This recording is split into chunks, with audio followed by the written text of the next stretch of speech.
आज पूरे देश में किसान आंदोलित हो चुका है।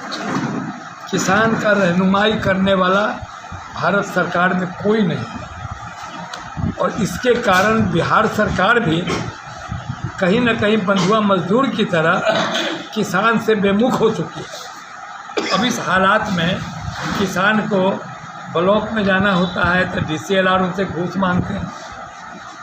किसान को अपना पर्ची बनवाना होता है तो उसके लिए उनको घूस देना पड़ता है। किसान को पानी नहीं बरस रहा है, खान सूख रहा है, डीजल चाहिए तो उसके लिए उनको दरवाज़ा खटखटाना पड़ रहा है। हर ओर से किसान पर इतनी भारी गिरफ्त पड़ गई है इस सरकारी कुव्यवस्था के कारण कि हमारी जनता और जनता के पोषक किसान संतप्त है।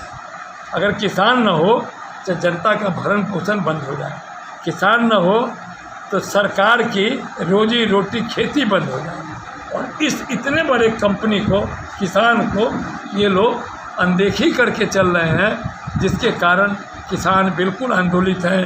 आज आंदोलित किसान हमारे माननीय मुखिया लाल बाबू भाई के नेतृत्व में पूरे पंचायत के स्तर पर सब लोग जुटे थे और भी कई पंचायत के मुखिया लोग थे यहाँ।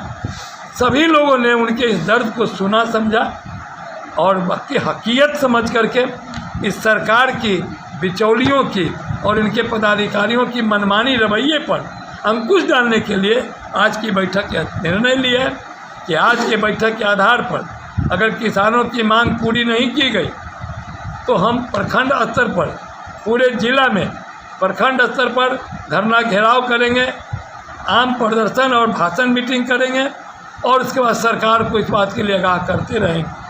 हम यहाँ तक कहे हैं कि अगर सरकार इसके बाद अगर नहीं सुनेगी तो ये बात मौखिक नहीं, जमानी नहीं, लिखित नहीं, आपके माध्यम से कहना चाहता हूँ कि अगर किसान के प्रति सरकार उदासीनता दिखाएगी तो बाकी जनप्रतिनिधि सारे लोग, कोई जाति नहीं, कोई पार्टी नहीं, हम लोग किसान की रक्षा के लिए सरकार के नुमाइंदे को हर तरह से शिकस्त देने का काम करेंगे ताकि किसान स्वतंत्र रहे। किसान प्रतिपालक है, पोषक है और देश का एक बहुत बड़ा आधार है। इस आधार को हम मिटने नहीं देंगे, ये हम लोग का मांग है। मैं केदारनाथ प्रसाद, पूर्व विधायक लालगंज।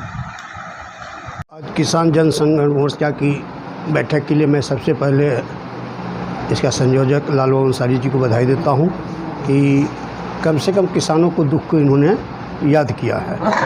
और मैं यहाँ पर हम लोग को गार्जियन के रूप में केदार बाबू, पूर्व विधायक, जिनको मैं बधाई देता हूँ जो हम लोग को भी मार्गदर्शन दिया था। हमको कहना है कि अभी जो सरकार सर्वे की घोषणा किया और हर पंचायत में सर्वेयर बहाल किया, लेकिन बिचौलिया के माध्यम से जो किसान को लूटा जा रहा है उसका न बिहार सरकार कोई औपचारिक रूप से घोषणा कर रही है कि वंशावली में क्या लगाना है, क्या नहीं देना है, कागज़ है या नहीं है, ज़मीन किस तरह से किसान को मिले और जिसके पास ज़मीन नहीं है, जिस पर बहुत से केस चल रहे हैं, उस ज़मीन का क्या होगा। तो इस पर मेरा मानना है और मैं सरकार से ही मांग करता हूँ कि हर पंचायत पर जिस तरह पहले कर्मचारी घर घर जाके लाल खाता लेकर जो घुमा करता था, उस तरह घर घर जाकर पहले खाता खेसरा दुरुस्त करे, तब जाके इसको जमा आपको ये सर्वे करावे।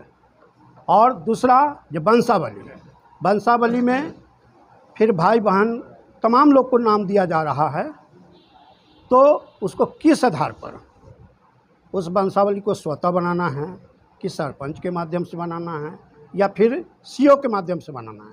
यदि सरपंच के माध्यम से बनाना है तो ये 6 पन्ना क्यों, लोग को परेशान करने, फिर 100 रुपया का स्टाम्प पेपर क्यों। घर में CO ग्राम पंचायत का होता है, सरपंच ग्राम पंचायत का होता है, जो सब लोग को जानता है। तो वंशावली में जो घर का सदस्य लीक कर देते हैं वही सत्य होता है, न कि उसको CO कर पाएंगे न DM कर पाएंगे। वहाँ का जो स्थानीय पंचायत का लोग हैं या सरपंच हो, मुखिया हो, जिनके माध्यम से कराई जाए, ताकि जनता को जो लूट खसोट है, बिचौलिया जो अंचलाधिकारी द्वारा किया जा रहा है। आपको हर पंचायत में जाइएगा, देखिएगा कि एक कर्मचारी के पीछे 5 गो 6 गो एक दलाल उसको होता है। जो गांव-गांव में जाकर गरीब को लगता है कि अब सर्वे हो रहा है, हमारे पास खेत नहीं होगा, ज़मीन लूट जाएगी, इसके लिए आपाधापी हुआ और लूट का एक खतियान का निकालने का 10-10 हज़ार रुपया मांग रहा है। वो कह रहा है कि अभी निकलता कि नहीं तो कोई गारंटी ना हो। तो मैं पूछना चाहता हूँ सरकार के, ये आप सर्वे कराए हैं कि लूट योजना बना लिए हैं? ये चुनाव से पहले क्या संदेश देना चाहते हैं? तो ये किसान मोर्चा जो है ये आपको सोने नहीं देगी।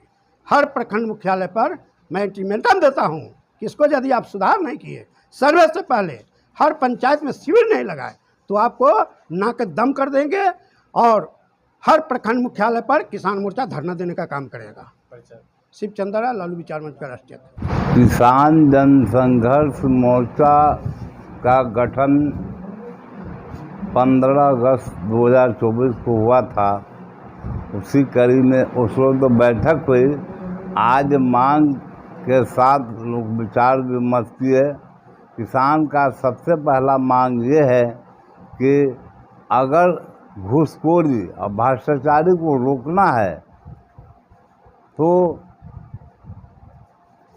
अंचलाधिकारी को पंचायत स्तर पर शिविर लगा करके युद्ध स्तर पर दाखिल खारिज का काम हो, अन्यथा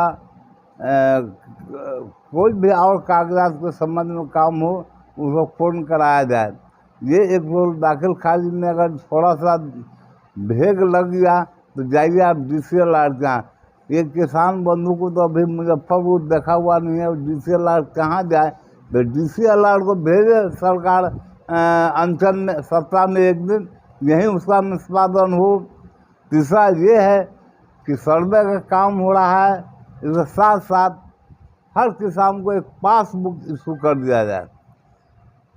किसी का थाना नंबर अलग अलग, थाना नंबर में ज़मीन है, सब एक जगह पासबुक में हो जाए और आपका जो खतियान का काम, नेट पर चढ़ाने का काम वो करते रहिए, लेकिन पहले किसान को पासबुक दे दिया जाए। एक तो यह है कि किसान अगर 2-4 कट्ठा ज़मीन खरीदता है तो उसके लिए भी ये जुर्माना क्या प्रावधान है। आप मोतीपुर खाइए, मुजफ्फरपुर में मत जाइए, मुजफ्फरपुर में जाइएगा तो आपको जुर्माना भरना पड़ा। जिला में कहीं भी किसान चाहे वो पारू हो, मोतीपुर हो, मुजफ्फरपुर हो, कहीं भी लिखा सकता है। इसमें जुर्माना का प्रावधान को हटाया जाए। इन्हीं सब चंद मुद्दों को लेकर के आज की बैठक हुई है और इसका सरकार को आप लोग के माध्यम से इस बात को पहुंचाने का काम कीजिए। अगर सरकार इस बात पर कुछ ध्यान नहीं देती है तो फिर आगे का रूपरेखा दूसरा खींचा जाएगा।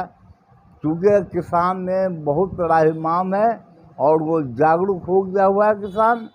इसका आने वाला चुनाव में पहला सवाल यही हुआ कि आपको किसान के संबंध में क्या बोलना है। 4 लाइन बोलिए तो आपको वोट मिलेगा, न बोलिएगा तो अब नोटा तो है। परिचय होगा लाल बाबू अंसारी, पूर्व मुखिया।